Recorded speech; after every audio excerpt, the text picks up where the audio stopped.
అందరికీ నా నమస్కారాలండి. డిగ్రీ ఇంగ్లీష్ బ్రిడ్జ్ 2 ఏదైతే డిగ్రీ సెకండ్ సెమ్ ఉందో, అందులో మనం చూసినట్లయితే ఇక్కడ యూనిట్ 4లో ఇన్ఫర్మేషన్ ట్రాన్స్‌ఫర్ అనే దాంట్లో ట్రీ డయాగ్రామ్ అనేదుంది.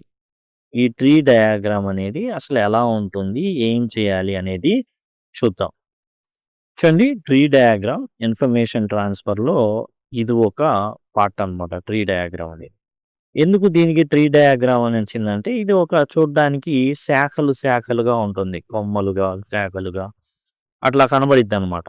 కాబట్టి దీన్ని ట్రీ డయాగ్రామ్ అన్నారు. ఇక్కడ మనకు కనబడుతుంది ఈ విధంగా ఒక బొమ్మను మనకి ఎగ్జామ్‌లో ఇస్తారు. ఇచ్చేసి దీన్ని పారాగ్రాఫ్ రూపంలో రాయమంటారు. ఎలా రాయాలి అనేది మనం ఇప్పుడు చూద్దాం. ఇక్కడ మీరు చూసినట్లయితే ఇన్ఫర్మేషన్ ట్రాన్స్‌ఫర్‌లో ఇదైతే భాగం. ఇక్కడ మీరు చూస్తున్న ప్లేలిస్ట్‌లో టోటల్ ప్రతి టాపిక్ కూడా కవర్ చేయబడిందండి. ప్రతీది కూడా ఇక్కడ మీకు అన్నీ కూడా కవర్ చేయబడినయి. ప్రతి అంశం కూడా దయచేసి గమనించండి. సింపుల్‌గా మీరు ఐకార్డ్స్ ద్వారా యాక్సెస్ చేయొచ్చు. సింపుల్‌గా మీరు ఇక్కడ మనకొచ్చేసి ఈ మూలన మీకు ఐకార్డ్స్ అనేవి వస్తూ ఉంటాయండి. వాటి ద్వారా మీరు యాక్సెస్ చేయొచ్చు. As well as end screens వస్తాయి. ఈ విధంగా చివర్లో ఈ విధంగా ఎండ్ స్క్రీన్స్ వస్తాయి. వాటి ద్వారా కూడా మీరు యాక్సెస్ చేయొచ్చు. లేదా లింక్ అని కామెంట్ సెక్షన్‌లో అడిగినట్లయితే ఖచ్చితంగా నేను మీకు ప్లేలిస్ట్ లింక్ అనేది ప్రొవైడ్ చేయడం జరుగుతుంది. చూడండి, ఈ విధంగా ఉండడాన్ని ట్రీ డయాగ్రామ్ అంటారు. దీన్నిచ్చేసి ఏమంటారు అంటే, మీరు దీనిని వాక్యాల రూపంలో రాయండి. ఎలా రాస్తాం? చూడండి, ఇలా ఇచ్చినప్పుడు మనం చేయాల్సిందేంటంటే, కమ్యూనికేషన్ అన్నాడు. ఇది ప్రధాన శాఖ అన్నమాట. ఇవన్నీ కూడా ఉపశాఖలు. ముందు అసలు దేని గురించి చెప్తున్నాడు అంటే, ఇట్లా ఇచ్చినప్పుడు మనం సింపుల్‌గా రాయాలనుకోండి, ఒక హెడ్డింగ్ పెట్టుకుంటాం. ట్రీ డయాగ్రామ్ ఇన్ఫర్మేషన్ ట్రాన్స్‌ఫర్ అనేసి. ఇలా ఉంచిన తర్వాత మనం ఏం రాస్తారని ఇదొచ్చేసి మనకొచ్చేసి టోటల్‌గా హెడ్‌లైన్ అన్నమాట. హెడ్డింగ్ ఇది. ఇట్లా పెట్టేస్తాం. This is tree diagram. ఏదైతే ఇచ్చారో అదేంటంటే ఒక ట్రీ డయాగ్రామ్ ఇచ్చారు అనేసి మనం రాస్తాం ముందు ఫస్ట్ చేయాల్సింది. ఓకేనా? తర్వాత ఏం రాస్తాం? ఇట్ టెల్స్ అబౌట్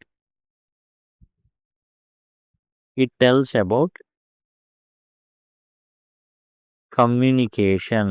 ఏదైతే ప్రధాన శాఖ అని చెప్పుకున్నామే హెడ్డింగు, అది మనం రాస్తాం. ఏం చెప్తుంది ఇది? టెల్స్ అబౌట్ కమ్యూనికేషన్ గురించి చెబుతుంది. ఓకేనా? ఇది మొదటిదనమాట. తర్వాత చాలా సింపుల్‌గా రాయొచ్చండి. కొన్ని ఫ్రేజులున్నాయి, అయి గుర్తుపెట్టుకోండి. అదిగోండి.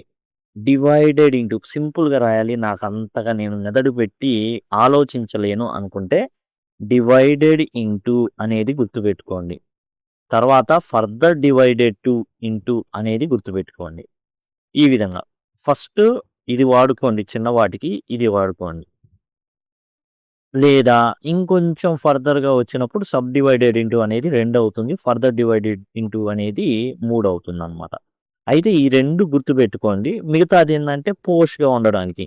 నాకొచ్చు అని చెప్పుకోవడానికి కొంచెం ఏందంటే ఇది సెకండ్ లెవెల్ అనమాట. వేరే వాడుకోవడం. కేటగరైజ్డ్ ఇంటూ అని, క్లాసిఫైడ్ ఇంటూ అని, divided into, further divided into ఈ 2 గుర్తుపెట్టుకొని దీన్ని మొత్తం కంప్లీట్ చేయొచ్చండి. చూడండి.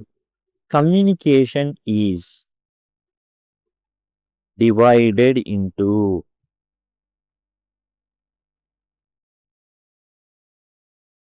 ఇలా రాస్తామండి. Communication is divided into verbal communication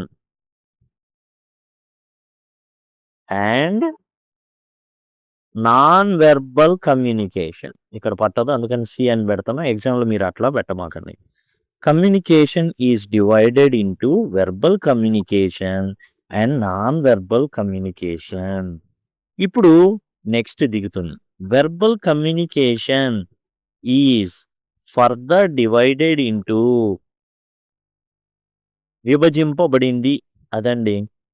further divided into ఓకేనా? ఫర్దర్ డివైడెడ్ ఇంటూ ఏంటది? Verbal communication is further divided into ఇదన్నమాట కిందికి. ఇది అయిపోయింది ముందు. Communication is divided into verbal communication and non verbal communication. ఇప్పుడు verbal communication is further divided into spoken communication, written communication, visual communication and printed communication. అలా communication రావాలి. ఇక్కడ పట్టదు కాబట్టి నేను సీసీ పెడతాను. దీన్ని మళ్ళీ క్లియర్గా నేను రాస్తాను, ఇబ్బంది ఏం పడొద్దు. తర్వాత spoken communication is divided into interpersonal and public speaking. Written communication is divided into letters and reports. Visual communication is divided into TV, video. Printed communication is divided into newspapers and books. ఈ విధంగా మనం రాసుకోవచ్చు. Non-verbal communication is divided into tone, posture and expression. ఈ విధంగా సింపుల్గా is divided into ఒక్కటి పెట్టుకొని మనం మొత్తం రాసేయచ్చు. Communication is divided into verbal communication and non verbal communication. చూడండి, communication is divided into verbal communication and non verbal communication. ఈ విధంగా అన్నమాట. ఈ విధంగా సమాంతరంగా వెళ్తాం. తర్వాత verbal communication is further divided into spoken, written, visual and printed communication. Spoken communication, written communication, visual communication, printed communication. అట్లా. తర్వాత spoken communication is divided into interpersonal and public speaking communications. Written communication is divided into letters and reports. Visual communication is divided into TV and video. And printed communication is divided into news paper and books. ఇక్కడ మీరు ఏం చేయట్లా, just is divided into add చేస్తున్నారు. ప్రతి దానికి divide చేసి రాస్తున్నారు అంతే. చూడండి, మనం ఇలా రాస్తే చూడండి సింపుల్గా ఇక్కడ ఉన్నది నేను మీకు రాసి చూపిస్తాను. Communication is divided into verbal communication, non verbal communication. ఇట్లా రాసామనుకోండి, సింపుల్ మీరు పేపర్ తీసుకొని స్టార్ట్ చేయాలి. రాయడం స్టార్ట్ చేస్తే మీకు ఈజీగా అర్థమైపోతుంది. అదిగోండి, tree diagram for communication. This is a tree diagram. It is communication. It is about communication. Communication is divided into verbal communication and non-verbal communication.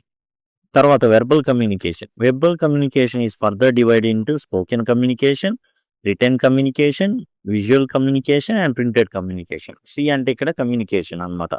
ఎగ్జామ్లో మనం పూర్తిగా రాయాలి. ఇదే పెద్దగా కనబడడానికి గల కారణం. నేను మరి ఎందుకు సి పెట్టాను అంటే కన్ఫ్యూజ్ కాకుండా ఉండడానికి అనమాట. ఇక్కడ మీరు రాస్తున్నది ఈజీగా కనబడడానికి. ఎట్లా ఉంది ఈ వెర్బల్ కమ్యూనికేషన్ అనేది? ఇందాక మనం చూసినట్లయితే వెర్బల్ అనేసి ఇక్కడ మీకు ఎలా ఉంది అంటే స్పోకెన్, తర్వాత రిటెన్, తర్వాత విజువల్, ఆ తర్వాత ప్రింటెడ్. ఈ విధంగా ఉంది. దాన్ని మనం verbal communication is further divided into spoken communication, written communication, visual communication, printed communication అని రాసాం. స్పోకెన్లో 2 ఉన్నాయి. దాన్ని ఎలా రాసాం? Spoken communication further divided into interpersonal communication and public speaking ఉంది. ఇక్కడ మీరు జాగ్రత్తగా గమనించినట్లయితే అదిగోండి, ఇంటర్పర్సనల్ అండ్ పబ్లిక్ స్పీకింగ్. ఈ విధంగా దాన్ని మనం రాయడం అయితే జరిగింది. ఆ తర్వాత రిటెన్ కమ్యూనికేషన్, ఏదైతే రిటెన్ కింద ఉన్నాయో అవేంటి? Letter and reports. తర్వాత visual communication is further divided into, ఇక్కడ విజువల్ కింద కూడా 2 ఉన్నాయి కదా, అదేంటి? TV and video. Printed communication is further divided into newspaper. ఇక్కడ కూడా 2 ఉన్నాయి. దాన్ని ఏం చేశా అంటే ప్రింటెడ్ కమ్యూనికేషన్ యాడ్ చేశా. ఎందుకు? పైన ఉంది కాబట్టి అన్నిటికీ వర్తిస్తుంది ఇది. డివైడెడ్ ఇంటూ న్యూస్ పేపర్, 2 ఉన్నాయి కాబట్టి newspaper and books. Non verbal communication ఉంది. Non verbal communication is divided into 3, tone, posture and expression. అదే కదా ఇక్కడ మనకైతే ఇవ్వబడింది, టోన్, పోస్చర్ అండ్ ఎక్స్ప్రెషన్. మనం ఇక్కడ పెద్దగా రాసిందేం లేదని ఈజ్ డివైడెడ్ ఇంటూ మాత్రమే యాడ్ చేసాం. ఇక్కడ వెర్బల్కి సి పెట్టాం, నాన్ వెర్బల్కి సి పెట్టాం, స్పోకెన్కి సి పెట్టాం, రిటర్న్కి సి పెట్టాం, విజువల్కి సి పెట్టాం, ప్రింటెడ్కి సి పెట్టాం. పక్కన సి అంటే కమ్యూనికేషన్.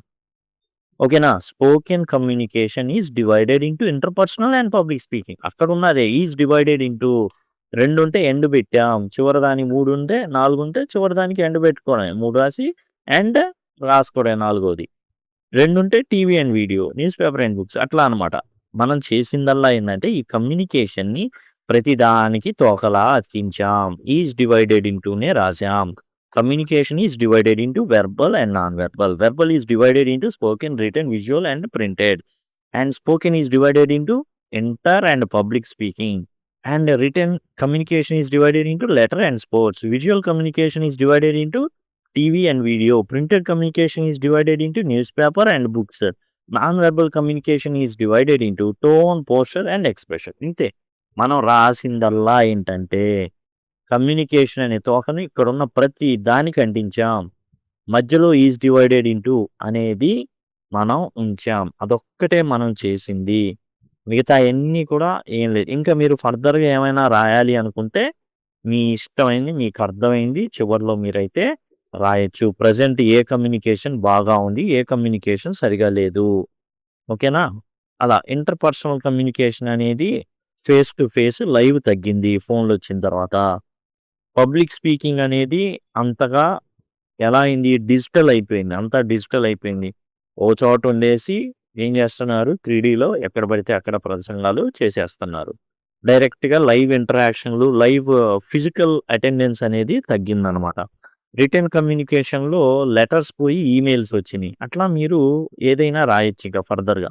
విజువల్ కమ్యూనికేషన్‌లో టీవీ స్థానాన ఏమొచ్చింది? సెల్ ఫోన్ వచ్చింది. అట్లా మన ఏదైతే ఉద్దేశాలు ఉన్నాయో అవన్నీ కూడా మనం ఫర్దర్‌గా ఎక్స్‌టెండ్ చేయడానికి వాడొచ్చనమాట. Printed newspaper and books. ఈ న్యూస్ పేపర్‌లో వచ్చినియి రాయొచ్చు. ఈ బుక్స్ వచ్చినియి అని రాయొచ్చు. ఈ విధంగా మనం ఎక్స్‌టెండ్ చేసుకుంటూ వెళ్ళిపోతాం. మనం కొంచెం దాన్ని ఏం చేయాలి? ఇంకొంచెం బాగా రాసాం అనిపించుకోవడానికి categorized into, sub categorized into, further categorized into ఇట్లాంటివి రాసుకోవచ్చు. లేదండి మాకంత ఓపిక లేదనుకుంటే డివైడెడ్ ఇంటూ ఒక్కటి వాడుకోవచ్చు. ఇంకొంచెం నేర్చుకో ఫర్దర్ డివైడెడ్ ఇంటూ అనేసి అది వాడుకోవచ్చు. లేదండి చాలా సులభంగా ఉండాలంటే డివైడెడ్ ఇంటూ ఒక్కటే అన్నిటికి యూజ్ చేసేయొచ్చు. కాబట్టి అది మీరు గమనించాల్సినటువంటి విషయం అన్నమాట. ఈ విధంగానే టోటల్ మీకు అన్నీ కూడా డిస్కస్ చేయబడి ఉన్నాయండి. ప్రతీది కూడా pie diagram, tree diagram, note making, notice ఇయన్నీ ఉన్నాయండి. అయన్నీ కూడా మీకు చాలా చక్కగా ఆన్సరింగ్ ప్లీజ్ అన్నీ ప్రతీది కూడా మీకు డిస్కస్ చేయడం జరిగింది. ప్రతీది కూడా ఇక్కడే ఉంది. లింక్ అని అడగడం ద్వారా మీరు పూర్తి స్థాయి ప్లే లిస్ట్‌ని యాక్సెస్ అయితే చేయొచ్చు. Thank you. Thanks a lot.